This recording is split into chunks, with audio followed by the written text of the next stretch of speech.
Hello everyone, Assalamu alaikum. Today I am going to be making very simple but delicious tuna fish sandwiches. I am using simple ingredients: tuna fish, mayonnaise, celery, cilantro, green chilies, onions, black pepper, and mustard oil.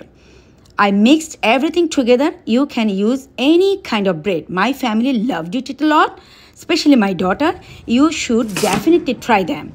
People make tuna fish sandwiches in many different ways, but I made it in my own special way.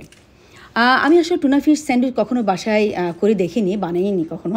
যখনই খেতে ইচ্ছা করতো তখনই আমি সাবওয়েতে যেয়ে খেয়ে ফেলেছি, but আজকে হঠাৎ করে ইচ্ছা করলো একটু করি এবং তোমাদের সাথে শেয়ার করি। তো করে ফেললাম এবং তোমাদের সাথে শেয়ার করে ফেললাম। Hopefully you guys enjoy. Now my delicious tuna fish sandwiches are ready to serve. Enjoy. Okay.